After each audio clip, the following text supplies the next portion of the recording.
नवरात्रि का प्रत्येक दिन देवी दुर्गा के अलग अलग स्वरूप की उपासना को समर्पित होता है। 5वें दिन माँ स्कंद माता की आराधना की जाती है। माँ स्कंद माता को ज्ञान, वैराग्य और मोक्ष की देवी माना जाता है। इन्हें स्कंद कुमार कार्तिकेय की माता होने के कारण स्कंद माता कहा जाता है। माँ स्कंद माता की छवि अत्यंत मनमोहक होती है। माँ स्कंद माता सिंह पर विराजमान होती हैं। धार्मिक मान्यताओं के अनुसार माँ स्कंद माता की पूजा करने से भक्तों को सांसारिक सुखों के साथ साथ मोक्ष की प्राप्ति भी होती है। माँ स्कंद माता की पूजा में किन बातों का ध्यान रखना चाहिए? माँ स्कंद माता को प्रसन्न करने के लिए किन विशेष मंत्रों का जाप करना चाहिए? इसके साथ ही नवरात्रि के 5वें दिन की क्या पूजा विधि है, इन सारी बातों के बारे में हम आपको इस कार्यक्रम में विस्तार से बताने जा रहे हैं। और इसके लिए हमारे साथ जुड़ चुके हैं नीति शर्मा जी और प्रणव शास्त्री जी, जिनका मैं लाइफ टाइम्स में बहुत स्वागत करती हूँ। तो शास्त्री जी, मुझे बताइए कि माँ स्कंद माता का क्या स्वरूप है, उनकी क्या विशेषता है, ये दर्शकों को बताइए।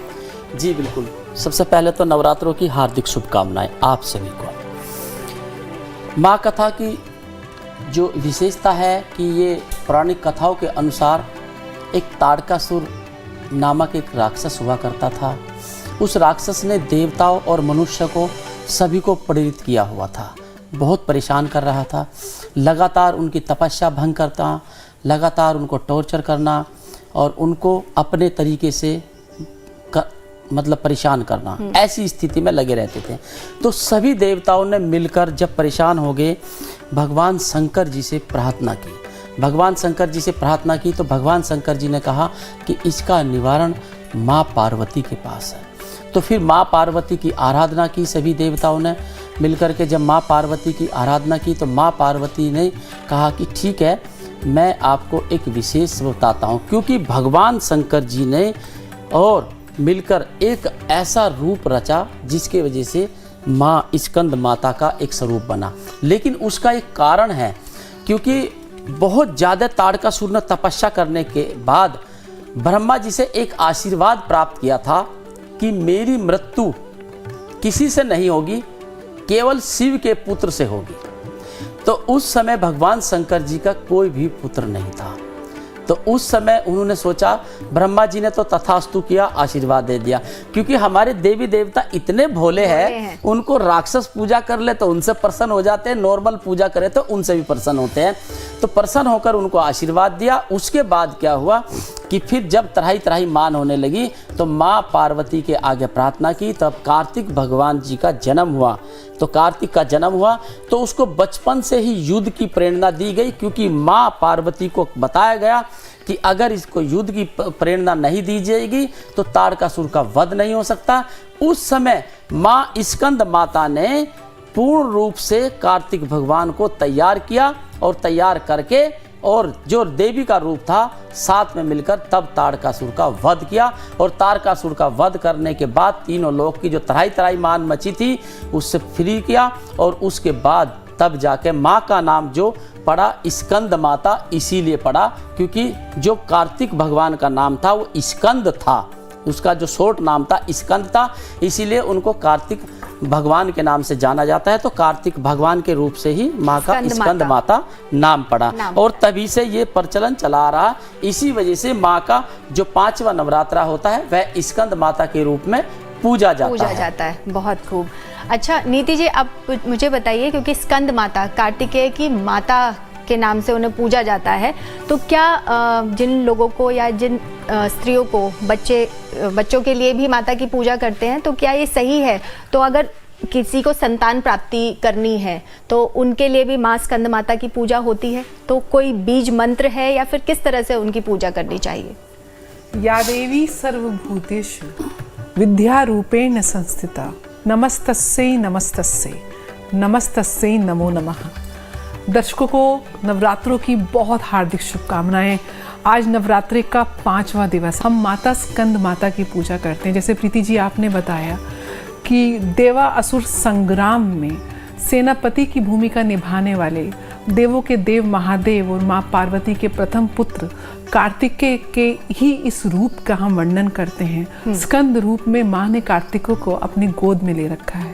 और ये जो माँ का स्वरूप है, ये ज्योतिष शास्त्र में बुध ग्रह जो कहीं ना कहीं वाणी, व्यापार, आपकी इंटेलिजेंस को, आपकी वाक्पटुता शैली को डिनोट करता है, स्टूडेंट्स को डिनोट करता है, उस ग्रह का कारक है।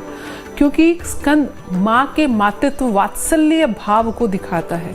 तो ऐसी स्त्रियाँ जिनको किसी भी कारण से संतान सुख की प्राप्ति नहीं हो पा रही है, यह संतान को बहुत ज़्यादा कष्ट है, कई बार संतान तो है आपकी लेकिन वो बहुत कष्ट में है, यह संतान को कोई रोग है, उसको शारीरिक रूप से कोई कष्ट है, उसको प्रोफेशनल लाइफ में कोई कष्ट है, संतान की वैवाहिक जीवन में कोई कष्ट आ रहा है, या आपको किसी भी कारण से अबॉर्शंस हो रहे हैं, तो इस सारी समस्याओं का हल स्कंद माता के आशीर्वाद में कहीं ना कहीं छिपा हुआ है। देवी के स्वरूप की पूजा से आपके जीवन में मातृत्व की कृपा, वात्सल्य की कृपा, संतान की समृद्धि की कृपा प्रदान होती है। देवी का बीज मंत्र है ओम देवी स्कंद माताए रूपेण नमः।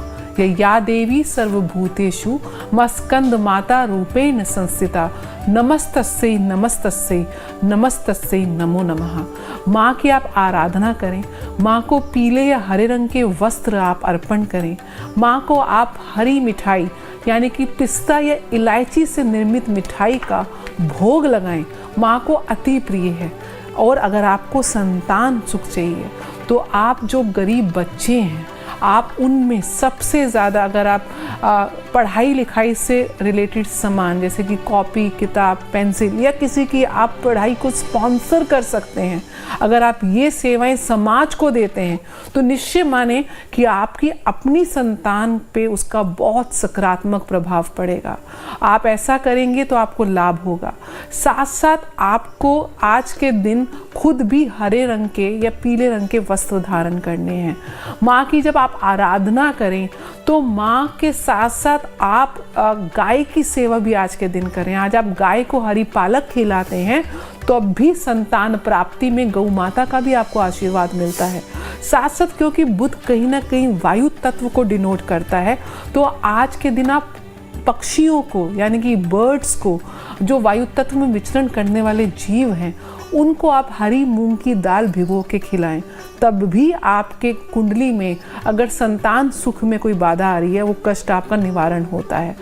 ये जो दिन है ये कहीं ना कहीं आपके चक्रों में, आपके कंठ में वास करता है, विशुद्धि चक्र उसको डिनोट करता है। अगर आप साधक हैं, साधना करते हैं, तो आज के दिन विशुद्धि चक्र को जागृत करें।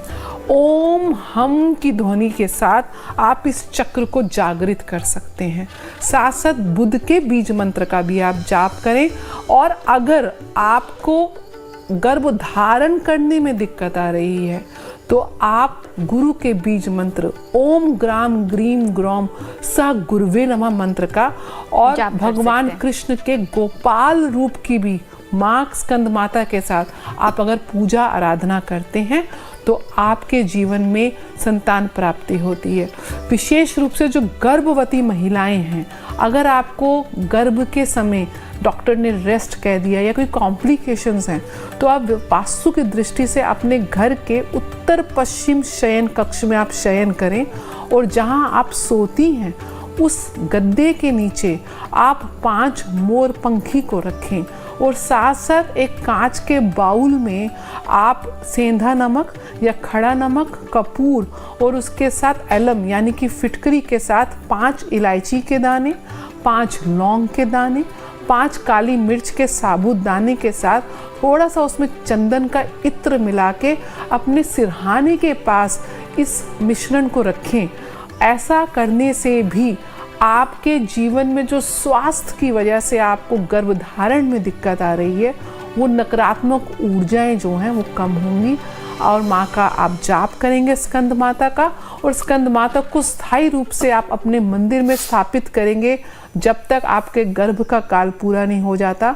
और संतान प्राप्ति के बाद आप माँ के दरबार में किसी भी तीर्थ स्थान पे जाके, ज्योतिर्लिंग में जाकर और साथ में माँ के दरबार में जाकर आप दर्शन अवश्य अपनी संतान के साथ कर आए, तो माँ के आशीर्वाद का आप पूर्ण रूप से फल प्राप्त अपने जीवन में सक्रिय रूप से देख सकते हैं। बिल्कुल, बहुत खूबसूरत बातें बताई आपने और मुझे लग रहा है बहुत सारे लोगों को हेल्प भी होगी, महिलाओं को हेल्प होगी इससे। तो शास्त्री जी, अब मुझे बताइए कि माँ स्कंद माता की पूजा में किन किन बातों का विशेष ध्यान रखना चाहिए? बिल्कुल, देखिए क्या होता है जी, पूजा में तो हमें जो ध्यान रखना चाहिए, सबसे पहले तो हमें भोजन का, तामसिक भोजन का प्रयोग बिल्कुल ना करें। घर में जितने लोग हैं इतने लोग तामसिक भोजन से दूर रहे। मीट, मांस, मदिरा आदि, लहसुन, प्याज आदि का प्रयोग ना करें और नॉर्मल तरीके से व्रत रखें आप, बिल्कुल। और कोई दिखावा करने की आवश्यकता नहीं है। बिल्कुल, बहुत अच्छी बात बताई आपने कि भाव से ही होता है, मन भाव, मतलब भगवान भाव ही देखते हैं, आपका ये सारी तामझाम नहीं देखते हैं। उनको सिर्फ आपका मन देखना होता है कि आप कितने सच्चे मन से उनकी आराधना कर रहे हैं, पूजा कर रहे हैं। तो नीति जी, आप मुझे बताइए कि स्कंद माता को कोई विशेष रंग पसंद है? कौन से रंग के फूल अर्पित करें और कौन से रंग के उस दिन कपड़े पहने? ये 5वां जो व्रत है स्कंद माता का, कौन से रंग के कपड़े पहनने चाहिए? बुध को, क्योंकि स्कंद माता बुध प्लैनेट को डिनोट करती है और बुध का जो रंग हरा है, साथ साथ वात्सल्य या संतान सुख के लिए जिस ग्रह को सबसे ज़्यादा इम्पोर्टेंट माना जाता है वो गुरु है, यानी कि पीला रंग। पीला और हरे रंग के पुष्प, हरे रंग के तो पुष्प नहीं मिलते हैं, लेकिन पीले रंग के पुष्प आप माँ को अर्पण करें। पीले रंग की आप उनको वस्त्र अर्पण करें। साथ साथ केसर युक्त मिठाई, या जैसे मैंने बताया पिस्ता या इलायची युक्त मिठाई आप भोग में माँ को लगाएंगे, और खुद भी आप हरे या पीले रंग के वस्त्र पहनेंगे तो माँ अत्यंत प्रसन्न होगी।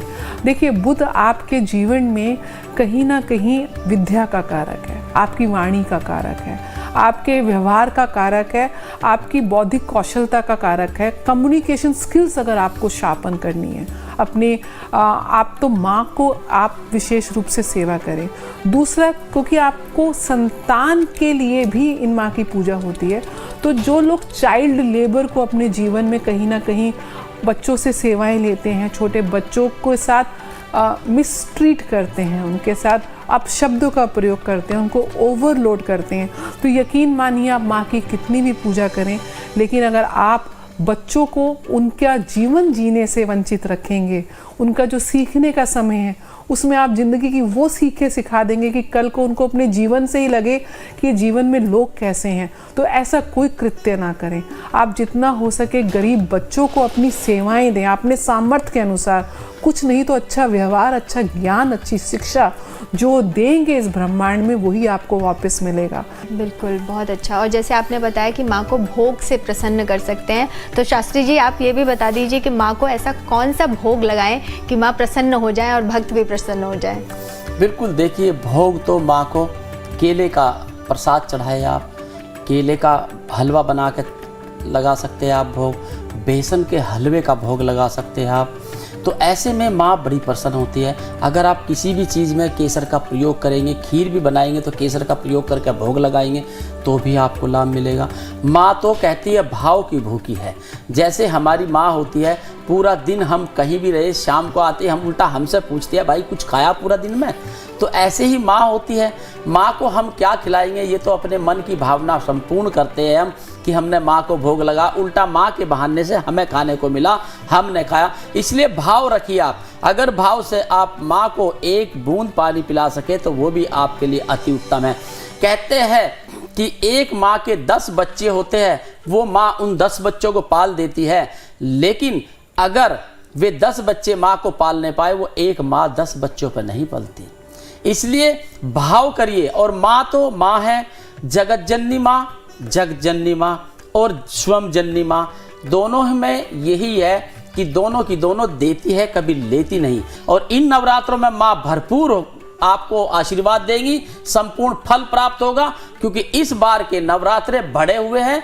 जिस बार के नवरात्रे बढ़े होते हैं उस साल सुख समृद्धि आती है, वृद्धि होती है, बिल्कुल। धन लाभ होता है, देश हित के लिए होता है, व्यापार हित के लिए होता है, ये विशेषता होती है। बिल्कुल। इस बार के जो नवरात्रे बढ़े तो 2026 बहुत अच्छा होने बहुत वाला है। अच्छा। जैसे मैं आपको पूछने ही वाली थी कि इस बार 9 दिन नहीं 10 दिन के व्रत हैं यहाँ पर, तो ये अलग है। बहुत सालों से हम देखते आ रहे हैं कि किसी साल 8 दिनों के नवरात्रे हैं, किसी साल 9 दिनों के, लेकिन ये बहुत सालों के बाद ऐसा हुआ है कि 10 दिन के नवरात्रे हो रहे हैं। तो क्या विशेष है ये? देखिए, जो हमारे गणनाएं होती हैं त्योहारों की, वो चंद्रमा और सूर्य की गति के अनुसार होती हैं।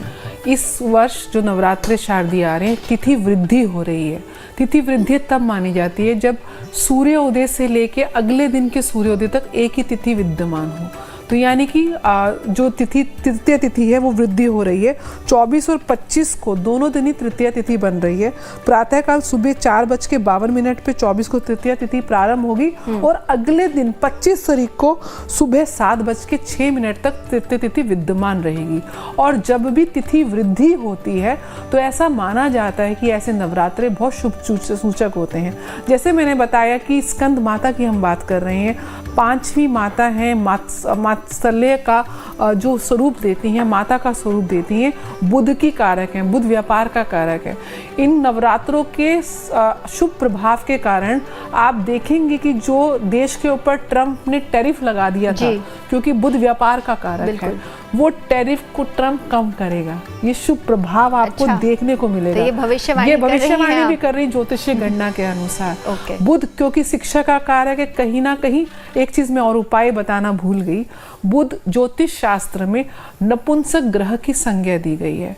तो जो जातक, ये जो भगवान की बनाई हुई कृतियां जिनमें ये दोनों पुरुष और महिला तत्व यानी कि मैस्कुलिन फेमिनिन दोनों एनर्जी होती है, जिनको हम साधारण भाषा में किन्नर बोलते हैं जी। तो किन्नरों को दान, हम लोग और आप लोग तो त्योहार बनाते हैं, त्योहार उनके भी हैं। बिल्कुल। हमें इंसानियत का परिचय देना है। आज के दिन अगर आपने अपने बुद्ध, अपने व्यापार, अपने जीवन में एजुकेशन, अपनी वाक्पटुता शैली, अगर आपको उसको स्ट्रॉन्ग करना है तो आज के दिन विशेष रूप से आप किन्नर समाज में जाके हरे रंग का सामान, हरे रंग के वस्त्र, हरी कांच की चूड़ियाँ, पैसों से उनके घर राशन भरें, उनको सेवाएं अर्पण करें। आप देखिए उनके आशीर्वाद से बुध कितना सकारात्मक हो जाएगा। माँ को आप जितना, पुरुष वर्ग जितना महिला वर्ग को सेवा देता है हर रूप में, और माँ तो सबसे ज़्यादा पूजनीय स्त्री का स्वरूप है। आप जितनी सेवाएं देते हैं, और सेवाएं खाली पुरुष नहीं, मैं और आप, मेरी भी बहन है, मेरी भी बेटी है, मेरी भी बुआ है, हम उस रिश्ते का सम्मान करना, हमारे सनातन संस्कृति में, शास्त्रों में हम हर रिश्ते को, हर जीव की कल्याण की बात करते हैं, हर जीव के प्रति सेवा की बात करते हैं। तो वो हमारे संस्कारों में, हमारे त्योहारों में, हमारी परंपराओं में कहीं ना कहीं विद्यमान है कि कैसे हम इस सृष्टि में एक दूसरे का सहयोग और सम्मान करके जीवन को खुशहाल बनाएं। ये खाली पुरुषों के लिए नहीं है, हम सभी के लिए, स्त्रियों के लिए भी है। क्योंकि कहते हैं कि स्त्री ही स्त्री की दुश्मन होती है। बहन ही कई बार बहन की दुश्मन होती है। बहन ही कई बार अपनी मतलब आप ही अपनी बेटियों के साथ कई बार उनको इतना अंकुश लगा देती हैं, बेटियों को आप उड़ने की जगह नहीं देती हैं। आपका फर्ज है माँ के रूप में कि अगर बेटी को आप शिक्षा दे रही हैं अच्छी, तो उनको आप उड़ने की आज़ादी भी दें, उनको वो आप संस्कार दें कि वो अपने जीवन में अपने पैरों पे सुरक्षा भाव के साथ निसंकोच होकर आगे बढ़ सके। तो ये हमारा ऐसे माता पिता के रूप में हम सभी का फर्ज है कि अपनी बेटियों को, अपनी बहनों को, अपनी बुआओं को सुरक्षा दें, आज़ादी दें, शिक्षा दें और उनको सामर्थ्यवान बनाएं और उनके साथ कंधे से कंधा मिलाकर चलें। क्योंकि थोड़े से सपोर्ट के साथ लड़कियां कहाँ से आज तो लड़कियां चांद तक पहुंची हुई हैं। हमारे यहाँ एस्ट्रोनॉट्स अभी आप देख रहे हैं खेल कूद के मैदान से लेके राजनीति के क्षेत्र से लेके ये पूरा इंजीनियरिंग, ऑपरेशन मेडिकल सिंदूर में और आप देखिए उनकी 50% आबादी देश की जो स्त्री की, हमारी जो वुमेन एनर्जी फोर्स है, ये जिस दिन कार्य क्षेत्र में आती है और दुर्गा का स्वरूप देखिए, अष्टभुजाएं धारण करी हुई हैं। ये मल्टीटास्किंग की जो कैपेसिटी है वो नारी शक्ति के नारी अंदर शक्ति में ही है। नारी शक्ति एक तरफ घर भी देखती है, वहीं भी कामकाज संभालती भी है। देखती है, वहीं मानसिक रूप से भी अपने पिता का, अपने पति का, अपने भाई का, अपने पुत्र का मनोबल बना के रखती है। बिल्कुल। और एक नारी के बगैर घर सूना होता है। तो ये आशीर्वाद, ये और एक ये भी आप समझिए, ये हमारे संस्कार और सनातन संस्कृति है कि पूरे विश्व में एकमात्र भारत देश ऐसा है जिसको माँ की संज्ञा दी गई है। बिल्कुल। हमारे देश में माँ के सम्मान, स्त्री के सम्मान के लिए युद्ध हो गए हैं। तो वो चीज़ अब हमारी धरा में, हमारे संस्कारों में वो आधार उसको बनाने की आवश्यकता है। बिल्कुल सही कहा। अच्छा शास्त्री जी, मुझे बताइए, क्योंकि आजकल की लाइफ बहुत बिजी हो गए हैं, हर कोई ऑफिस में काम कर रहा है, बच्चे घर पर हैं, तो व्रत रखते हैं लोग, तो बहुत सारी ये भी मान्यता है कि दिन ढलने से पहले आपको व्रत खोल लेना चाहिए, लेकिन मोस्टली लोग उस टाइम पे ऑफिस में होते हैं। तो किस तरह से वो व्रत, उपवास वो जो खोला जाए, वो उसकी कुछ विधि बताइए आप।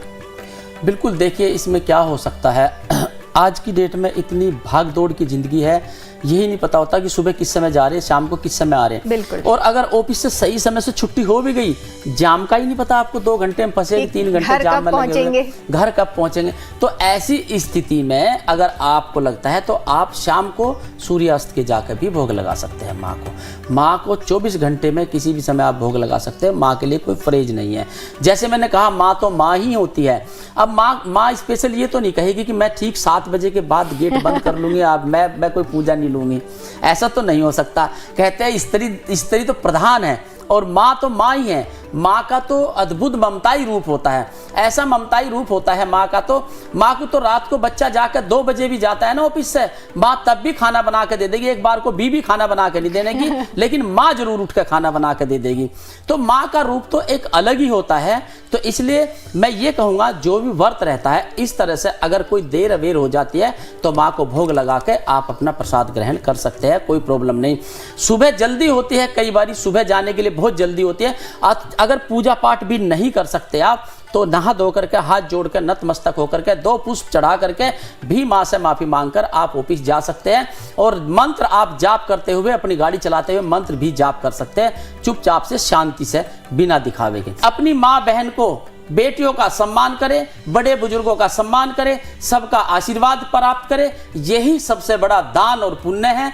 दान जरूर करना चाहिए। कहते हैं रक्तदान, नेत्रदान, अन्नदान, जलदान, शिक्षा दान जरूर करना चाहिए जीवन में। ये जरूरी है, वो किसी भी भाव में करें। मैं ये नहीं कहता हूं, मैं आपकी बात को डिनाई नहीं कर रहा हूं। मैं एक बात को कह रहा था कि आज की डेट में किन्नर ढूंढना बड़ा मुश्किल है। कहते भगवान की तरह ढूंढना पड़ता है किन्नर को। चलिए, इस बहाने हम लोग और आप लोग सच्चे किन्नर ढूंढ लेंगे। हाँ, क्योंकि तो आज ये होगा, भगवान शिव का भी 2 रूप है और अर्धनारेश्वर का भी धारण किया था। तो उस शक्ति को भी नमन है। हर रूप में सृष्टि की हर संरचना को नमन है और सेवाएं देना मेरा और आपका यही दायित्व है। बिल्कुल, बस हम तो यही चाहते हैं कि माँ बाप की सेवा करे। जैसे आपने कहा, बहन बेटी की सेवा करे, बुआ की सेवा करे, अत्यंत लाभदायक रहेगी। कहते हैं नवरात्रों में तो छोड़िए आप, अदर भी रोज भी। आपका यही कहना है कि अगर आपको असली किन्नर मिलते हैं तो उनको दान जरूर करें, यही कहना चाह रहे हैं? यही कहना चाहता हूँ। जो असली किन्नर मिले, असली किन्नर कौन होते हैं मैं बता देता हूँ आपको। जो आपके मोहल्ले में जब बच्चा होता है, शादी होती है, उस समय जो मांगने आता है वो असली किन्नर है।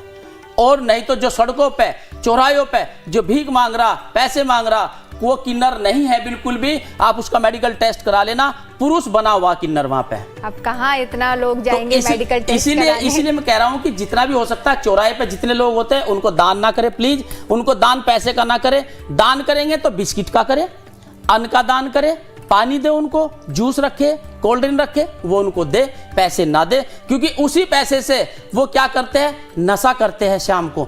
मैंने ऐसे देखे हैं, रात को मैं सर्दियों में कंबल बांटने जाता हूं तो वहां 90% लोग सब नशे में पड़े होते हैं सब। और वो किसका, हमारा आपका पैसा लिया हुआ होता है। बिल्कुल, दान तो आपको पात्रता जान के करना चाहिए। तो पात्र आपका अगर उचित है, अगर पात्र के लिए वो दान के लिए जरूरी है या आपको लगता है कि उसकी जेन्युइन रिक्वायरमेंट है, वही दान करें। उसके अलावा आप अपने कर्मों से इस जीवन को सफल बनाएं। यस, बिल्कुल, ये आपने बहुत अच्छी बात कही है शास्त्री जी, बहुत खूबसूरत बात बताई है। मुझे लग रहा है लोगों के जहन में भी रहेगा। अब अगली बार जब वो ट्रैफिक सिग्नल पर किसी को देखेंगे तो ये बात उनके जहन में जरूर रहेगी, क्योंकि तो नशावृत्ति भी है। हाँ। इस तरीके का आप एक प्रकार से, मैं शब्द का इस्तेमाल नहीं करना चाहिए, शब्दशः ना लें, लेकिन ठगी का इस तरीके से आपके इमोशंस को कहीं ना कहीं कई बार बद्दुआ दे देते हैं ताकि आप उससे उत्तेजित होकर उनको बिल्कुल, धन दे दें। दे दें। तो ऐसा नहीं है, अपने विवेक कौशल का इस्तेमाल करिए, पात्रता देखिए, अगर पात्रता सुयोग्य है तभी आप अपनी सेवाएं दीजिए, अन्यथा आप ऐसे लोगों को आप सही डायरेक्शन में लाने का प्रयास करें। ये मैं ज़रूर बोलूँगी कि अगर कोई गलत दिशा में संसार का कोई भी प्राणी, मैं हो या आप, चल रहे हैं, तो अगर हम उसको एनालाइज कर पा रहे हैं तो ये भी दायित्व है कि उसको समझा कर, चाहे आप लॉ एंड ऑर्डर को यूज़ करें, चाहे किसी भी रूप से उसको सही मार्ग पे जाने का भी प्रयास करें। प्रशासन को अगर कहो, प्रशासन भी नहीं सुनता, प्रशासन भी नहीं सुनता। दूसरी बात, एक और चीज होती है कि आज इनका गैंग बना हुआ है। अगर आप अकेले उनको छेड़ोगे तो वो उल्टा तुम्हें मारेंगे। नहीं भी, तो हम तो और कह रहे हैं वो भी आप करेंगे। अच्छे लोगों का गैंग बनाइए। इसलिए मेरा तो ये कहा आंदोलन है तो, कि अगर बुरे लोगों का गैंग है तो अच्छे लोगों का गैंग भी बनना हाँ, चाहिए, और ताकि वो हर इनको चीज सही प्रशासन के ऊपर हम नहीं वो कर सकते, हमारा ठीकरा आपका फोड़ एक सकते हैं। नागरिक के तौर पे, बिल्कुल, सामाजिक हमारी तौर पे खुद की भी मेरा और आपका जिम्मेदारी भी है। उतना ही कर्तव्य है जितना प्रशासन का कर्तव्य बिल्कुल, है। कि हमारी भी उतनी जिम्मेदारी, क्योंकि प्रशासन के लोग हर एक गली मोहल्ले में नहीं खड़े हो सकते, बिल्कुल। लेकिन जो आम बस मैं ये जनता है, कहूंगा कि दान जरूर देना चाहिए, बिल्कुल। पूजा पाठ करनी चाहिए, सम्मान करना चाहिए। और 5वां नवरात्रा स्कंद माता का है, आज के इसमें दान देना अति उत्तम रहेगा। पूजा पाठ करें, अच्छे से विधि विधान से पूजा पाठ करें, माँ की सेवा करें, घर में अपनी माँ की भी सेवा करें और जननी की माँ की सेवा करें, सभी की सेवा करें, अच्छा रहेगा आप लोगों को। बहुत बहुत धन्यवाद शास्त्री जी, आपका इतनी प्यारी प्यारी आपने बातें बताई हैं, थोड़ी डांट के ही बताई, लेकिन बताई हैं सबको। मुझे लग रहा है सबके ध्यान में रहेगा ये। अगली बार कुछ भी दान पुण्य करने से पहले इन्होंने बहुत अच्छी बात कही है, क्योंकि जब हम दान करते हैं, स्पेशली पैसों का जब हम दान करते हैं, तो आपको पता होना चाहिए कि आपके, हाँ, उसके क्योंकि आप दान कर रहे हैं, वो आपका धन है, वो पता नहीं है कि वो किसी के नशे में जा रहा है या किसी को जुए में कोई उड़ा रहा है। तो आपको वो बहुत सोच समझ के दान करना है। हर ऐसे नहीं है हर जगह बस खुले हाथ से आप दान कर रहे हो। हाँ, आप किसी को खाना खिला रहे हो, किसी को कपड़े दे रहे हैं, वो एक अलग बात है, लेकिन पैसों का दान आपको हमेशा सोच समझ के ही करना चाहिए। ऐसे शास्त्री जी ने भी कहा है, नीति जी का भी यही कहना है। तो स्कंद माता का जो दिन है, 5वां जो व्रत है नवरात्रि का, वो आपको किस तरह से रखना है, किस तरह से पूजा करनी है, कौन से पुष्प चढ़ाने हैं, कौन से रंग के वस्त्र पहनने हैं, ये सब आपको नीति जी और शास्त्री जी बता चुके हैं। तो आप बहुत ही खुश होकर माता स्कंद माता का व्रत रखें, उनकी आराधना करें, बस यही कहना चाहेंगे। और हमसे जुड़ने के लिए मैं आप दोनों